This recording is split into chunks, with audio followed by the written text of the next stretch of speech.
किसान भाइयों, अचानक से हो रही बारिश मौसम में तेज बदलाव के लिए कई चुनौतियां ला सकते हैं और सबसे बड़ी समस्या तो जून जुलाई में बोई जाने वाली धान, मक्का, सोयाबीन की फसल में देखने को मिलेगी। क्योंकि शुरुआत में तो अच्छी बारिश होगी और अभी भी हो ही रही है और अच्छी नमी जमीन में बनी रहेगी, लेकिन जैसे ही अगस्त का महीना आएगा असली खतरा वहीं शुरू होगा। क्योंकि बारिश अचानक से रुक जाएगी 15 दिन के लिए, 20 दिन के लिए, कभी कभी तो पूरे महीने भर के लिए। धान, मक्का, सोयाबीन जैसी कई फसलों के खेत धीरे धीरे करके सूखने लगेंगे। यही है मौसम का असली खेल और यही है अल नीनो का असर, जो कि इस साल सबसे ज्यादा किसानों को झेलना पड़ सकता है। किसान भाइयों, आज का ये वीडियो आपको डराने के लिए नहीं बल्कि इसीलिए बना रहे हैं ताकि आप ये मई के महीने में ये 4 काम कर ले, जिससे आने वाले महीने में ये अल नीनो का असर आपकी फसल पर किसी भी तरह नहीं पड़ेगा,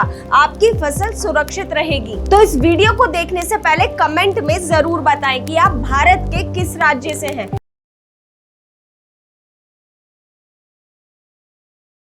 नमस्कार किसान भाइयों, स्वागत है आपका कात्यायनी ऑर्गेनिक्स के यूट्यूब चैनल में। तो चलिए बिना देरी करे इस वीडियो को शुरू करते हैं। तो इस वीडियो को शुरू करते हुए सबसे पहले समझते हैं कि ये अल नीनो क्या है। बहुत दूर जब प्रशांत महासागर में समुद्र का पानी गर्म हो जाता है, जब वह गर्म होता है तो भारत के ऊपर जो बन रहे बादल है वह कमजोर हो जाते हैं, बारिश कम होती है और सन 1987 में ठीक ऐसा ही हुआ था। पूरे देश भर में सूखे की हालत हो गई थी और 2002 में मध्य प्रदेश, राजस्थान, गुजरात भी बहुत बुरी तरह प्रभावित हुआ था और 2009 में पूरे देश भर में खरीफ की फसल कम आई। इस साल फिर वही संकेत है, लेकिन एक जरूरी बात, अल नीनो का मतलब बिल्कुल बारिश नहीं होगी ऐसा बिल्कुल नहीं है। मतलब ये है कि बारिश कम होगी, असमान रूप से होगी। कभी तो बारिश पूरे 1 सप्ताह देखने को मिलेगी और कभी कभी तो 3 सप्ताह तक बारिश की एक बूंदे भी नजर नहीं आएगी और यही स्थिति फसल को सबसे ज्यादा नुकसान पहुंचाएगी, खास करके अगस्त सितंबर के महीने में, क्योंकि इस समय पर कुछ फसलों में फूल आ रहे होंगे तो कभी बालियां बन रही होंगी और कहीं तो दाने भराव की अवस्था होगी। तो अब बात करते हैं कि ऐसा क्या काम करें जिससे हम ये अल नीनो के असर से अपनी फसल को बचा सके। पहला, फसल का सही चुनाव, यही सबसे जरूरी काम है। इस साल जो किसान लेट वैरायटी लगाएंगे वह सबसे ज्यादा नुकसान उठाएंगे। धान लगाने वाले किसान मुख्यतः मध्य प्रदेश, यूपी, बिहार, छत्तीसगढ़ में 100 से 120 दिन वाली वैरायटी का ही चुनाव करें, क्योंकि अगर आप लंबी अवधि वाली वैरायटी का चुनाव करते हैं तो वह अक्टूबर तक पानी मांगेगी और तब आप कहां से देंगे। बात बहुत आसान है कि जितने कम दिन की फसल उतना कम रिस्क, तो आप कम अवधि वाली वैरायटी का ही चुनाव करें। वही बात करें सोयाबीन लगाने वाली किसान की, जो मुख्यतः मध्य प्रदेश और महाराष्ट्र में सोयाबीन की खेती करते हैं, तो वह 90 से 100 दिन वाली सोयाबीन की वैरायटी का चुनाव करें ताकि वह जल्दी तैयार हो जाए और रिस्क भी कम रहे। और वहीं अगर आप इस साल अरहर लगाने का सोच रहे हैं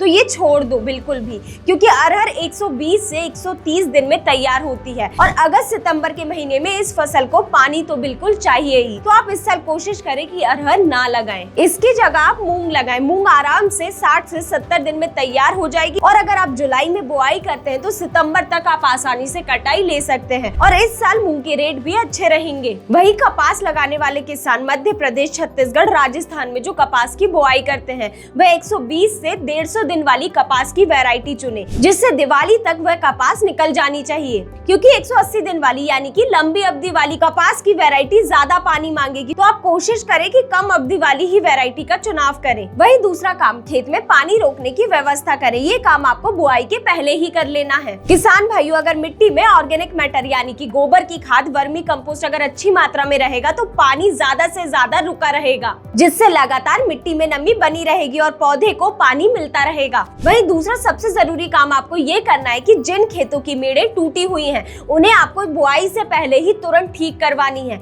जिससे बारिश का पानी रुका रहे और आप उस पानी का अच्छे से उपयोग कर पाए। तीसरा और सबसे जरूरी काम, जब पौधे में फूल आने वाले हो उससे पहले आपको के ऑर्थो को 200 मिलीलीटर प्रति एकड़ के हिसाब से स्प्रे कर देना है। इसमें ऑर्थोसैलिसिलिक एसिड मौजूद होता है और ये ऑर्थोसैलिसिलिक एसिड क्या करता है कि स्प्रे करते ही पौधे की पत्तियों के ऊपर एक लेयर बना देता है, जिससे पानी हवा में उड़ नहीं पाता और पौधे के अंदर मौजूद रहता है लंबे समय तक। और सबसे अच्छी बात, ये पौधे में आए हुए तनाव को कम करता है, जिससे पौधा अपना वृद्धि विकास अच्छी तरह कर पाता है। और अगर आप एक बार स्प्रे करते हैं तो 15 से 20 दिन तक आपको इसका असर देखने को मिलेगा। और इस स्टेज पर जब फूल आ जाए तो यूरिया को देना बिल्कुल पूरी तरह बंद कर दे। यूरिया की जगह आप पोटाश दे। पोटाश क्या करता है कि जो भी पत्तियों में बन रहा खाना रहता है, ये उसे सीधे फल और दाने तक पहुंचाता है, जिससे बन रहे फल और दाने अच्छी तरह बन पाते हैं और उनकी क्वालिटी भी कई गुना अच्छी होती है। चौथा और सबसे जरूरी काम, फसल बीमा जरूर करवाएं, ताकि ये अल नीनो यानी कि कम बारिश के असर की वजह से अगर आपकी फसल का नुकसान होता भी है तो इस नुकसान का आसानी से भुगतान आपको मिल पाए। तो इसीलिए फसल बीमा जरूर करवाएं। तो किसान भाइयों, अगर आप यही 4 काम करते हैं तो आप ये अल नीनो के असर से अपनी फसल को बचा पाएंगे, जिसमें कि सबसे पहला काम है कम अवधि वाली फसल का चुनाव करना। वहीं दूसरा, खेत की मिट्टी में ऑर्गेनिक मैटर की मात्रा को बढ़ाना और खेत में जो भी टूटी हुई मेड़ है उन्हें सही करना।